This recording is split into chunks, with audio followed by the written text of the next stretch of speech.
Hello and welcome to a 1 to 99 and 120 crafting guide. Whenever you're ready, grab your cup of tea, sit back, relax, and enjoy. On screen now is a list of useful experience boosts that can increase the amount of XP per hour you gain while turning crafting, therefore reducing the amount of hours you need to grind and potentially saving you money as well. Continuing from the generic XP boost, here's a list of useful items specific to the crafting skill, which not only boost XP but can save resources and therefore money as well. If you're interested in a specific item on this list, I suggest looking it up on the wiki to see how to unlock it, as I'm not going to go over that in this guide. The early levels of crafting are actually quite simple and laid back. There are two methods I'm going to cover.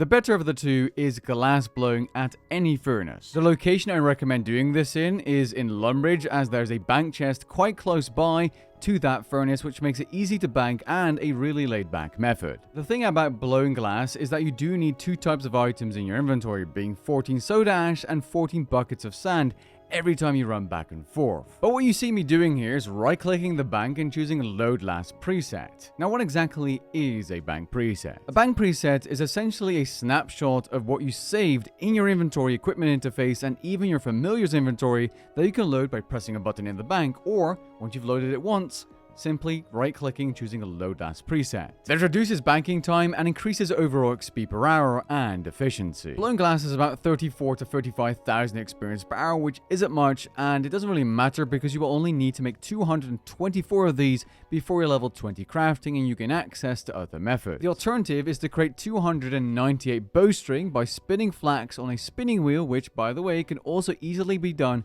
inside Lumbridge by using the bank at the top of the Lumbridge castle. And if that's not something you're feeling like doing, you can also do some quests to gain some crafting experience as well. The choice is yours. Starting from level 20 crafting, you are able to cut gems starting with sapphires, which give you 50 experience per gem cut, and you cut these significantly faster than you would make molten glass or spin flax. This can make the method a little bit pricey depending on the prices of uncut and cut gems when you're watching this video. That being said, it's well worth the money because the XP per hour is really fast. It's in fact even faster if you're using those bank presets I just mentioned, and you always use a portable crafter, not only to increase XP per hour by 10%, but to save gems as well. If you want to use these without having to pay for them yourself on the Grand Exchange, you can go to your popular skilling hotspots such as World 84 Fort Farinfree as seen on video. Cutting gems on a portable craft will give you 288 to nearly 800,000 base crafting XP per hour, which is insanely good, especially considering the level requirement. And this is excluding XP boosts and other items such as the crafting cape or crystal chisel, which can improve this method even more.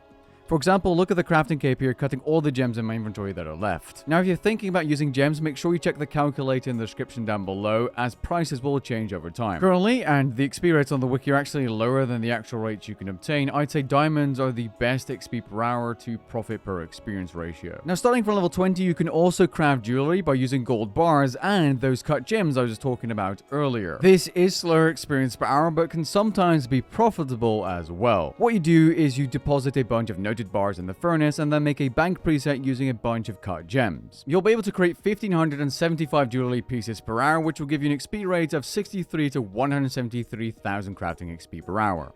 Yes, you can gain higher XP rates by creating platinum jewelry, which will give you over 350,000 crafting XP per hour, but really for the crafting requirement that has, beyond 99 that is, that really isn't good.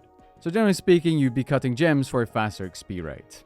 At least that's what I would recommend. Starting from level 40 crafting, you can create Dragonhide armor, more specifically Dragonhide shields, as those are the best XP per hour. You do this using dragon leather of a certain type and thread. You'll be able to create around roughly 1,775 Dragonhide shields per hour, which will give you an XP rate of 484 to 671,000 crafting XP per hour.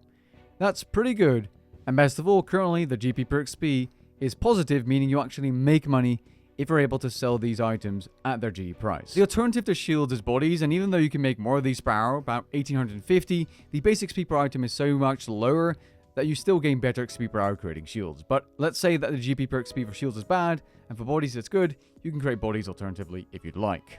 Now, for both shields and bodies, I do recommend unlocking the Scroll of Dexterity because it has a chance to save Dragon Leather, which will save you money overall. This thing only costs 20,000 ordinary tokens and is a must-have. By the way, if you have the 99 crafting skill cape for some reason and you're doing these to 120 or whatever your goal is, Remove the thread from your inventory and use a crafting skill cape, as it gives you unlimited thread, which will allow you to make an additional shield per inventory. It's also worth noting you can create more of these items per actual bank load if you use a familiar, although you'll need to take BOB during the crafting process as to not halt and freeze it, which will force you to click the crafter again. Personally though, I would just load the bank preset over and over, which is just way more chill and you don't need to focus on your familiar. But hey, if you want to do this, you can do this. Starting from level 54 crafting, you can also create Battlestaves by combining a battle staff, a regular one, with either a water, earth, fire, or air orb. This method is generally not very expensive, but the XP rates aren't anything fantastic either. You're able to craft 2800 Battlestaves per hour, which will give you an XP rate of 308 to 423,000 crafting XP per hour when using a bank preset and a portable crafter. Like I said, it's a bit of a balanced method, both GP per XP and experience per hour wise. The next method is free, and it's okay XP per hour, but it's a bit of a weird one. It's gathering Moonstone inside the Gate of Alina's skilling boss fight without actually doing the boss itself.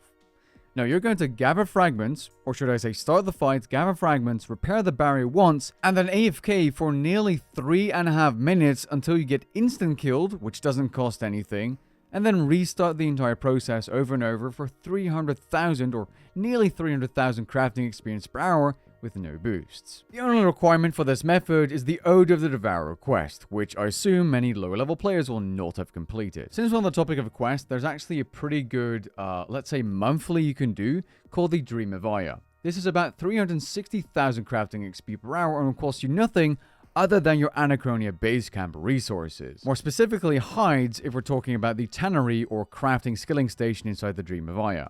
Now, this area requires the Extinction quest and the Sins of the Father mini quest. The minimum requirements to access the skilling station level 75 crafting. Now, the method is pretty good, super AFK, but limited or bottlenecked by the amount of base camp resources you have. The next method is a really simple method, and it is using protein items and unstable protein items.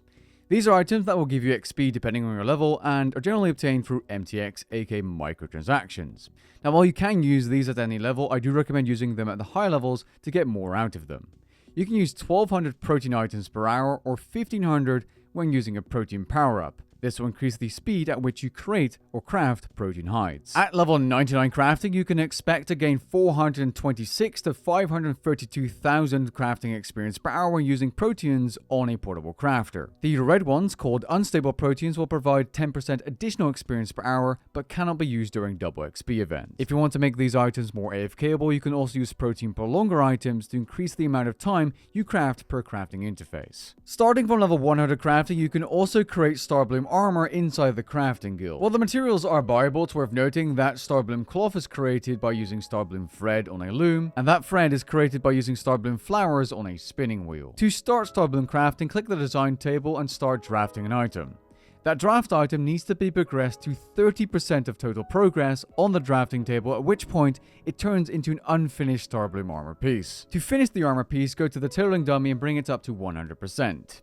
Now, during either crafting phase, either on the drafting table or tailoring dummy, there's a chance an animation will appear. Clicking your crafting station when this happens will grant bonus progress and prevent a thing called miscuts. If you reach the maximum amount of miscuts for your level on that item, your progress will be halved, and you'll need to repair the item, which only takes a few seconds. But this is kind of to prevent you from AFKing too hard.